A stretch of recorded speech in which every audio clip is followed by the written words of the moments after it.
Rolex 24, 2025 at Daytona. It's getting started right now.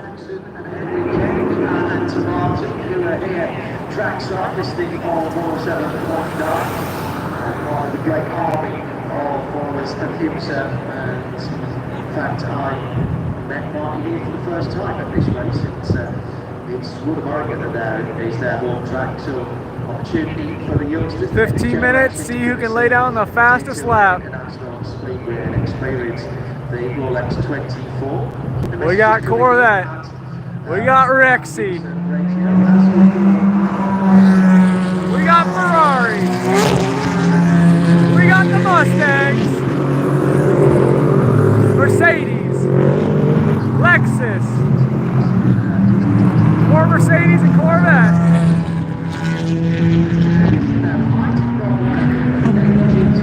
And we've got Aston Martin. BMW will be coming out shortly, but let's go.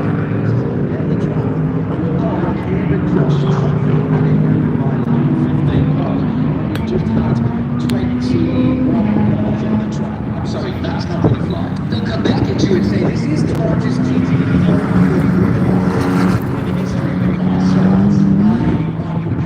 This is more traffic than they're used to. I think we sent a car around. I think it's the number 75 Sun Energy 1 car. Oh yeah, Already got a spinner. International road shoe. Now presents it's my way. They took the 75 Express car, as they're calling their team this year. Kenny will be off the bathurst after this one. He's got an absolute no-go straight. I'm desperate to find out which CNG chassis he's going to bring down. He did have one in his penthouse apartment that he actually brought out of the racing day. So very, very interesting.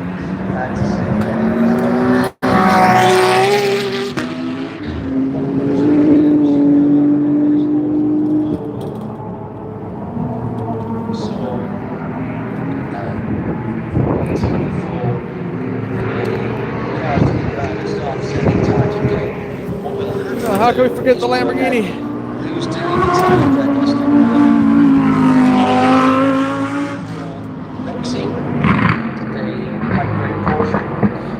Let's go down to Joe Bradley, who has some views on the Airborne racing. Lauren Clinton's right out, she's gone across the line.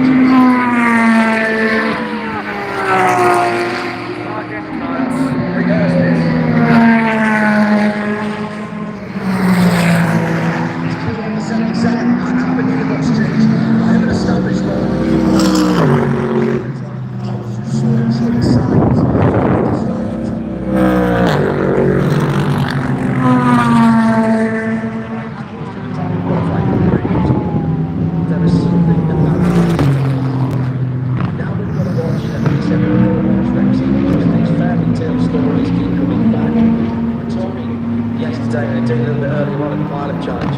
About the Audi, which couldn't start, and they had to find an ECU, and actually finally that was an ECU from Cooper to the was the other part of the story that I'd forgotten, that they weren't even sure whether it was going to work.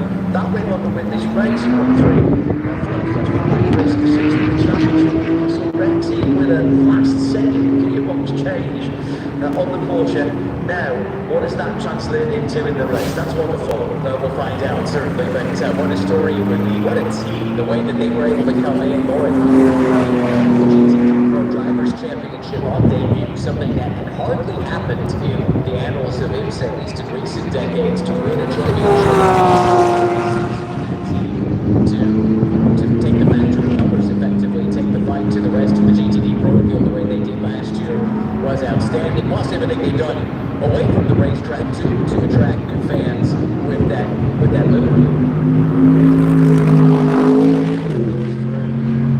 The 52. That's about 10 seconds away.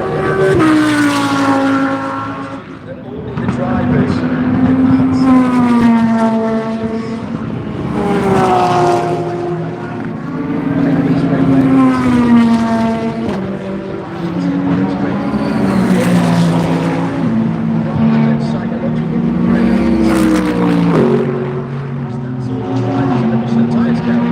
Well, Faro might say yes, it's effective. grip levels, and that would explain the spin away. And in fact, that car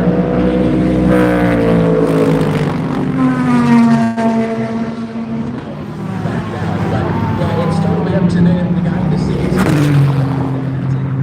The challenge of mixed conditions or changing conditions is you just don't know what to expect lap to lap, corner to corner, even in some instances. Professional drivers, they'll be very experienced in feeling this out as they go, but it is a real challenge and something I'll absolutely marvel at when conditions are at their most difficult, the very best to rise to the top. It's Ryan Murray and John Hindorf in the Ford Global Broadcast Centre. And hello to Ford. Listening in you.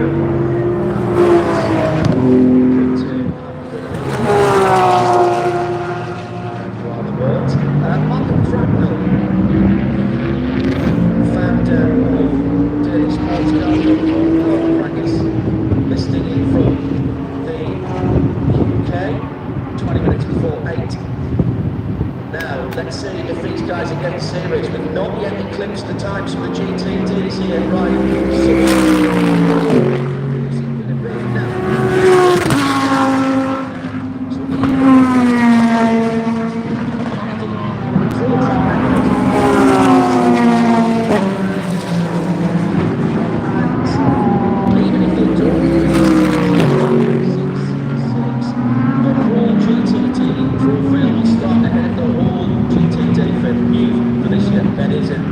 Regulation, and that really will affect things when safety cars are deployed and they do the class split.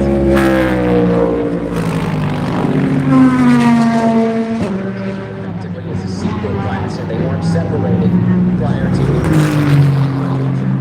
We started to see some fast laps. Yes, we are dominating. We've gone quickest in class so far. So we're running by 6/1000ths of a second right now over Dan Harper, who's been drafted in this year with Paul Miller Racing, second quickest in the class with the Stokes, third fastest in GTD Pro. That's ended up at Mercedes. Then the Corvette of Alexander Sims and Thomas Breinen's Porsche, fourth and fifth. And lap times are about to fall. The timing and scoring screen is lining up like a Christmas tree, which tells us sector times are dropping by the lap. Noise in the background is the propeller.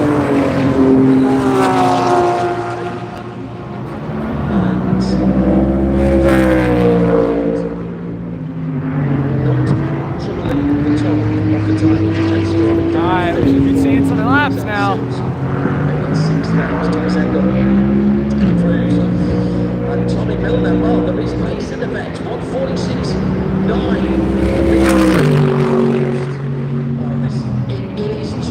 It is just like a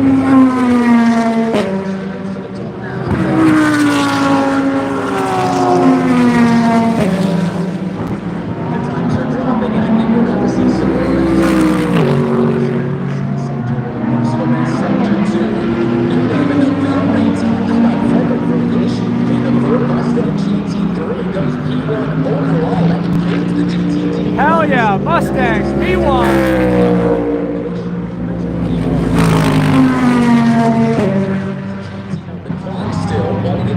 Oh, the Paul Miller car takes it away.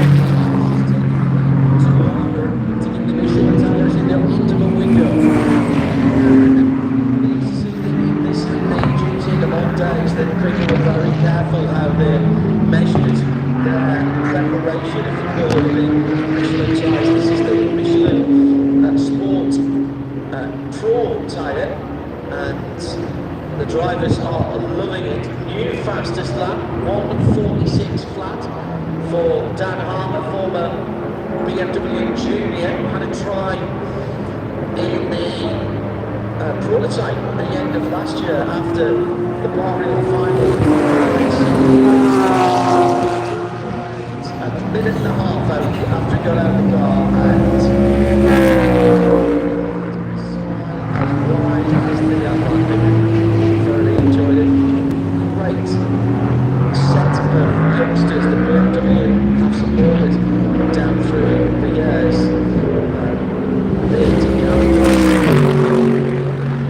This learn their GT racing over the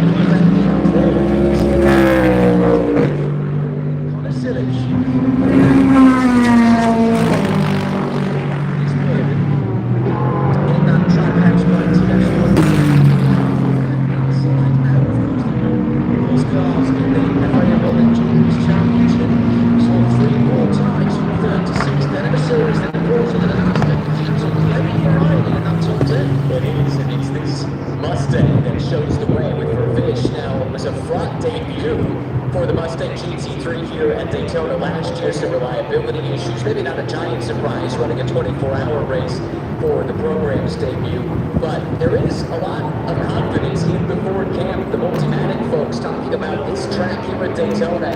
The characteristics of this place might suit that Ford Mustang platform pretty well. With Mike Rockenfeller. Oh yeah. Interesting, and it's again an absolutely tiny margin. 0.61 of a second, just over half a tenth there. Lord Vinnie Jarvis, who is at Sebring. Imsa radio into TV, Connor Hudson.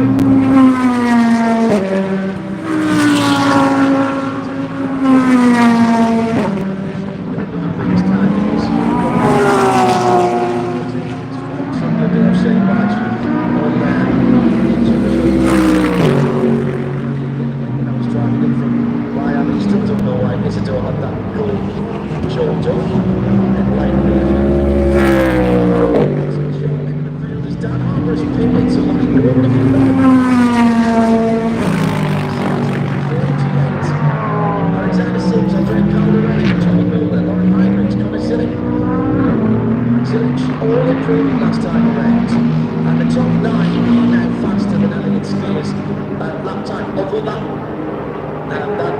matters not. I was going to say Max Stift, it makes no difference to the situation. They will start ahead anyway. Took a while to get there, but it does seem the conditions are favorable. Rockenfeller on another nice lap at a personal best sector 1. He just had an overall best sector 3. So Rockenfeller goes quicker, and now the gap first to second is over 3 tenths of a second.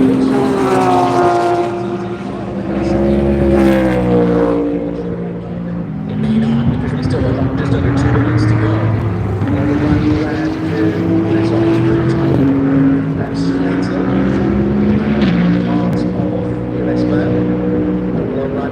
Good work. Dexter, hang on, are you saying if GTD guys in front of the GTD Pro guy in the race, they will reorder the field under full course yellow line?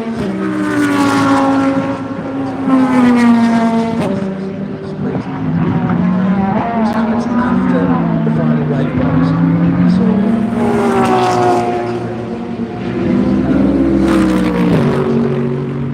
when a Porsche GT car won the race overall, Patrick Ridley and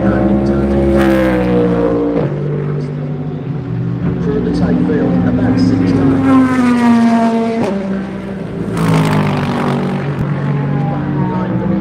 And had to keep going through and really passing them. Exactly the same. GTD Pro is now a standalone class.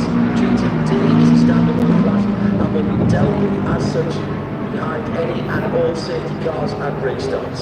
Got mixed feelings on it, to be entirely honest. I kind of like seeing the classes mixed together, but on the other hand, it does ensure that when you restart the race, you're fighting about cars that are in your class. Those battles are preserved. It used to be a bit of a halfway house, because in qualifying, it was all one class. But if you did in the race get a split where one or other of the classes had an advantage for the leader, as opposed to the leading car in the race and the safety car coming out, then to make it equitable for the rest of that class, i.e. GTD car ahead. The whole GTD field went ahead of the whole GTD Pro field, and in fact that's how a standard GTD car won here a few years ago. And it used to drive Jeremy Shaw mad that it was a sort of halfway house. It's now been fixed so that it is two separate classes from the start, from the get-go, as some people like to